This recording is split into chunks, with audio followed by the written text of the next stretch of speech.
नमस्कार। प्रादेशिक समाचार दर्शन के आज के अंक में आप सभी का बहुत बहुत स्वागत है। इस कार्यक्रम के जरिए हम आपको पिछले एक सप्ताह में प्रदेश में हुए महत्वपूर्ण आयोजनों की जानकारी देते हैं। आइए इस अंक की शुरुआत करते हैं। मुख्यमंत्री शिवराज सिंह चौहान ने प्रदेश में लाडली लक्ष्मी योजना 2.0 शुरू की।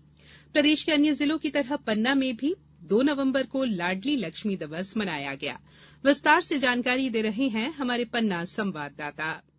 इस अवसर पर कलेक्ट्रेट परिसर में एक आयोजित कार्यक्रम में प्रदेश के खनिज साधन एवं श्रम मंत्री बृजेंद्र प्रताप सिंह ने लाडली लक्ष्मी वाटिका और संयुक्त कलेक्ट्रेट भवन से होमगार्ड कार्यालय तक लाडली लक्ष्मी पथ का नामकरण कर लोकार्पण किया। इस अवसर पर उन्होंने कहा कि बेटियों के कल्याण एवं शिक्षा के लिए पहली बार लाडली लक्ष्मी योजना की शुरुआत 2007 में हमारी सरकार द्वारा की गई थी, जिसके उद्देश्य में बेटी के जन्म के बाद उसका सुरक्षित भविष्य तय करना है। लाडली लक्ष्मी योजना आने के बाद परिवार और समाज में बदलाव आया है। उन्होंने कहा कि पन्ना जिले की लाडली बालिकाओं ने गत दिवस देश के बाघा बॉर्डर का भ्रमण किया। साथ ही पन्ना की बेटियों ने राष्ट्रीय खेलों में भी उत्कृष्ट प्रदर्शन कर जिले को गौरवान्वित किया है। अब लाडली लक्ष्मी 2 में लाडली लक्ष्मी बालिकाओं को महाविद्यालय में प्रवेश लेने पर 2 समान किस्तों में कुल 25,000 रुपये की किस्त मिलेगी। योजना में लाडली बालिकाओं को कुल 1,43,000 की राशि मिल सकेगी। इस मौके पर पन्ना के स्थानीय टाउन हॉल में बालिकाओं को प्रोत्साहन राशि भी वितरित की गई। जिला कार्यक्रम अधिकारी उदल सिंह ठाकुर ने बताया कि पन्ना जिले में कुल 41 लाडली बालिकाओं प्रथम किस्त के रूप में 12,500 रुपये की राशि मिली है। कार्यक्रम में कुमारी सृष्टि सोनी और कुमारी राखी अहरवार को प्रोत्साहन राशि प्रमाण पत्र प्रदान किया गया, जबकि भोपाल में राज्य स्तरीय कार्यक्रम में जिले की 5 बेटियों को प्रमाण पत्र वितरित किए गए। वहीं शेष 34 बालिकाओं को परियोजना और आंगनवाड़ी स्तर पर राशि प्रमाण पत्र वितरित किए गए। इस अवसर पर नगर पालिका अध्यक्ष श्रीमती मीना पांडे, जनपद पंचायत अध्यक्ष श्रीमती गीता कोरी एवं जिला पंचायत के सीओ श्री संघ प्रिय भी उपस्थित रहे। प्रादेशिक समाचार दर्शन के लिए पन्ना से मैं दिलीप कुमार शर्मा। सतना जिले में मतदाताओं को जागरूक करने के लिए स्वीप प्लान के तहत 9 नवंबर को मतदाता जागरूकता रैली का आयोजन किया गया। इसी पर विस्तार से जानकारी दे रहे हैं हमारे सतना संवाददाता। शासकीय कन्या महाविद्यालय सतना से प्रारंभ होकर शहर के हॉस्पिटल चौक, पन्नीलाल चौक, जय स्तंभ चौक, सिटी कोतवाली चौक होते हुए प्रमुख मार्गों से निकाली गई। इस रैली में छात्राओं के हाथों में मतदाता जागरूकता संबंधी नारे लिखी हुई तख्तियां मतदाताओं को जागरूकता का संदेश दे रही थीं। रैली का समापन संयुक्त कलेक्ट्रेट में हुआ। यहां से सतना कलेक्टर एवं जिला निर्वाचन अधिकारी अनुराग वर्मा ने वहां उपस्थित अधिकारी कर्मचारियों को लोकतंत्र को सशक्त बनाने की शपथ दिलाई।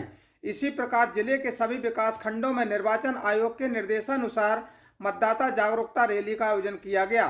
वहीं मतदाता सूची के संक्षिप्त पुनरीक्षण का कार्य भी जिले भर में प्रारंभ हो गया है। जेंडर रेशियो बढ़ाने के साथ साथ 18 से 19 आयु वर्ग के 36,000 से अधिक मतदाताओं को जोड़ने का लक्ष्य निर्धारित किया गया है। प्रादेशिक समाचार दर्शन के लिए सतना से मैं लाल बहादुर तिवारी। रायसेन जिला मुख्यालय स्थित कृषि उपज मंडी इस समय मध्यप्रदेश में धान की सबसे बड़ी मंडी के रूप में विख्यात है। इन दिनों कृषि उपज मंडी में धान की बम्पर आवक हो रही है। अधिक जानकारी के साथ जुड़ गए हैं हमारे रायसेन संवाददाता। रायसेन जिला सहित भोपाल, होशंगाबाद, बैरसिया, विदिशा जिलों से भी किसान अपनी धान की उपज बेचने आ रहे हैं। इस साल बरसात ज्यादा समय तक होने के कारण मंडी में धान की आवक देरी से हुई है। यही कारण है कि इन दिनों कृषि उपज मंडी में धान की बम्पर आवक हो रही है। प्रतिदिन 1,000 से अधिक ट्रैक्टर ट्रॉलियों में किसान धान लेकर आ रहे हैं। मंडी में जगह कम होने के कारण दशहरा मैदान में धान की नीलामी हो रही है, वही तुलाई मंडी में की जा रही है। रायसेन मंडी में बड़ी करीब 1 दर्जन कंपनियां धान की खरीदी में लगी हुई हैं। मंडी में अक्टूबर के मध्य से धान की आवक शुरू हुई है और करीब 1 लाख कुंटल धान बिकने आई है। वहीं नवंबर में अभी तक करीब 1.25 लाख कुंटल धान की आवक हुई है। मंडी में अभी एक माह में ही करीब 3.25 लाख कुंटल आवक हुई है, जबकि पिछले वर्ष 2021 में 4,36,405 कुंटल धान खरीदी गई थी। रायसेन मंडी में धान की अधिक आवक होने और किसानों को नकद भुगतान होने से आवक बढ़ी है। प्रादेशिक समाचार दर्शन के लिए रायसेन से मैं दीपक कांकर।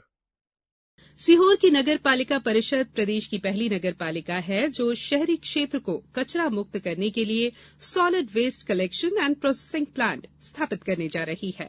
इससे शहर से निकलने वाले कचरे को खाद में परिवर्तित कर उसकी बिक्री की जाएगी। ज्यादा जानकारी दे रहे हैं हमारे सीहोर संवाददाता। प्रदेश में पहली बार सीहोर नगर पालिका परिषद द्वारा भोपाल इंदौर बाईपास पर स्थित ट्रेंचिंग ग्राउंड में solid waste collection and processing plant लगाया जा रहा है। अभी तक ये प्लांट प्रदेश के नगर निगमों में ही लगे हैं। प्रदेश की नगर पालिका परिषद में सीहोर में पहली बार लगभग 8 करोड़ 34 लाख से तैयार होने वाले इस प्लांट से 24 घंटे में 50 से 60 टन कचरे का निपटान जैविक खाद के रूप में किया जा सकेगा। अच्छी बात यह है कि जरूरत पड़ने पर इसकी क्षमता को बढ़ाया भी जा सकेगा। ये प्लांट अगले 4 महीने में बनकर तैयार हो जाएगा। इस समय सीहोर शहर के सभी 35 वार्डों में अधिकतर कचरे को डोर टू डोर संग्रहित किया जा रहा है। इसके लिए नगर पालिका ने 22 कचरा वाहन से ये संग्रहण करवा रही है। हर रोज नगर से 40 से 50 टन कचरा निकलता है। इस कचरे को ट्रेंचिंग ग्राउंड में ले जाकर डंप किया जाता है। इस प्लांट के चालू होते ही नगर से निकलने वाले कचरे को रोज की रोज खाद में तब्दील किया जा सकेगा। इस प्लांट की स्थापना का कार्य निर्माण एजेंसी द्वारा युद्ध स्तर पर प्रारंभ किया गया है।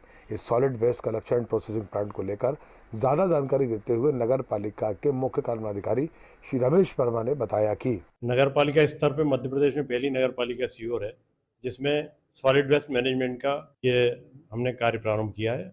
इस प्रोजेक्ट की टोटल लागत 8.34 करोड़ रुपए है। इससे नगर में जो प्रतिदिन जो कचरा निकलता है जो 40 से 50 टन के बीच में, उसका निपटान वहीं पर हो सकेगा। और जिस तरह से ये कचरे के ढेर आप देख रहे हैं रात दिन नगर लग रहा है, इससे अपने को राहत मिलेगी। प्रादेशिक समाचार दर्शन के लिए सीहोर से प्रदीप सिंह चौहान।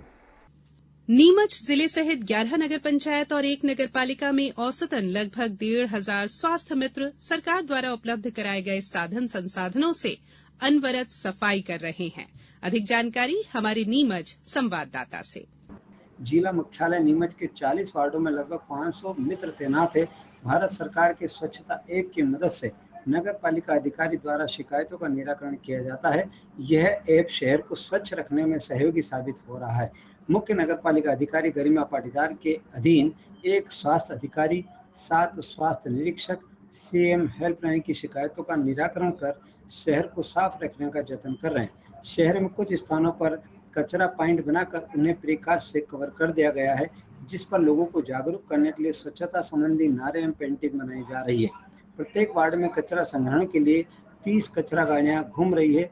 पॉलीथीन पर सख्ती से प्रतिबंध लगाने के लिए लगभग 400 व्यापारियों के चेतावनी सूचक चालान बनाए गए हैं। सीवरेज से नालियों को जोड़ने के बारे में स्वास्थ्य निरीक्षक अशोक अहीर ने बताया कि लगभग 10% कनेक्शन बाकी है, जिसे जल्द जोड़ दिया जाएगा। प्रत्येक वार्ड में सफाई के लिए दरोगा के माध्यम से जागरूक किया जा रहा है, जिससे लोगों को सड़क पर कचरा न फैलाने की सलाह दी जा रही है। प्रादेशिक समाचार दर्शन, नीमच, दिनेश प्रजापति। देश के राष्ट्रीय फल के रूप में आम चिन्हित है। इसीलिए रीवा जिले के लिए ये गौरव की बात है कि यहाँ आमों के राजा सुंदरजा का उत्पादन होता है। अधिक जानकारी दे रही हैं हमारी रीवा संवाददाता। रीवा जिले की इस विशिष्ट आम प्रजाति को विश्व स्तर पर स्थापित किया जाएगा। इसके लिए जिला प्रशासन द्वारा विशेष प्रयास किए जा रहे हैं। आमों के राजा सुंदरजा का उत्पादन अधिक से अधिक हो और यह अपनी पहचान देश भर ही नहीं विश्व स्तर पर भी बनाने में पूरी तरह सफल हो, इसीलिए जिला प्रशासन द्वारा पूरी कार्य योजना तैयार की जा रही है। योजना के अनुसार विभिन्न कार्यक्रमों के आयोजन किए जाएंगे। इन कार्यक्रमों में आम उत्पादक किसान, उद्योगपति तथा आम के संबंध में विशिष्ट जानकारी रखने वाले विशेषज्ञ भी शामिल होंगे। सुंदरजा आम की जियो टैगिंग की प्रक्रिया भी शीघ्र ही पूरी होने वाली है। जिस तरह सफेद बाग ने रीवा को विशिष्ट पहचान दी है, उसी तरह सुंदरजा आम भी रीवा की नई पहचान बनने जा रहा है। जिले में सुंदरजा तथा अन्य आमों का उत्पादन बढ़ने से किसानों की आय में वृद्धि होने के साथ रोजगार के अवसर भी बढ़ेंगे। आने वाले समय में रीवा की पहचान के रूप में सुंदरजा आम अपना विशेष योगदान देगा। प्रादेशिक समाचार दर्शन के लिए रीवा से मैं आरती श्रीवास्तव। रतलाम जिले के छोटे से गांव बड़ौदा से शासकीय अभियान में जनभागीदारी से मिलने वाली सफलता का बड़ा संदेश देखने को मिल रहा है। बड़ौदा गांव के शमशान में 5 साल पहले सीताफल, शीशम, नीम और करंज के पौधे लगाए गए थे, जो अब बड़े होकर सभी को फल दे रहे हैं। अधिक जानकारी हमारी रतलाम संवाददाता से। रतलाम जिले के एक छोटे से गांव बड़ौदा में कैसे शासकीय अभियान के तहत लगाए गए पौधे अब फल दे रहे हैं, इसकी वानगी देखने को मिल रही है। बड़ौदा गांव के शमशान की भूमि पर 5 साल पहले सीताफल, शीशम, नीम और करंज के पौधे लगाए गए थे। तत्कालीन सरपंच अभिषेक शर्मा से लेकर वर्तमान सरपंच बसंतीबाई पांचाल और विशेष रूप से जितेंद्र पांचाल की मेहनत अब रंग ला रही है। 5 सालों में ये पौधे बढ़कर तैयार हो चुके हैं और अब इनमें लगने वाले सीताफल पूरे गांव वालों के लिए उपलब्ध हैं, जिसका गांव वाले भी आनंद उठा रहे हैं। गांव वाले बताते हैं कि सन 2016 में तत्कालीन कलेक्टर बी चंद्रशेखर द्वारा प्राणवायु अभियान के तहत ग्राम पंचायत बड़ौदा, हाई स्कूल और शमशान में पौधारोपण करवाया गया था। मुख्यमंत्री शिवराज सिंह चौहान की प्रेरणा से यहां पर शीशम, नीम, करंज के साथ ही सीताफल के पौधे लगाए गए थे। तार फेंसिंग ग्राम पंचायत की मदद से की गई, जिसके बाद यहां पर लगातार विकास कार्य भी चलते रहे। ग्रामीणों और विशेषकर जितेंद्र पांचाल की मेहनत से यहां पानी, खाद आदि भी गांव वाले देते रहे और अब उसका फल देखने को मिल रहा है। यहां लगने वाले सीताफल इतने स्वादिष्ट और बड़े हैं कि आसपास के गांव वाले भी अब इनसे प्रेरणा लेकर अपने गांव के शमशान और खाली पड़ी भूमि पर इसी तरह पेड़ पौधे लगाने की शुरुआत कर रहे हैं। गांव के पूर्व सरपंच अभिषेक शर्मा बताते हैं कि यहां उस समय मुख्यमंत्री की पहल पर बुजुर्गों ने पौधारोपण करने की सलाह दी थी, जो आज भविष्य की पीढ़ियों को भी संदेश दे रही है। समाचार दर्शन के लिए रतलाम से मैं अदिति मिश्रा। प्रादेशिक समाचार दर्शन के आज के अंक में इतना ही। अगले सोमवार फिर आपसे मुलाकात होगी। तब तक के लिए नमस्कार।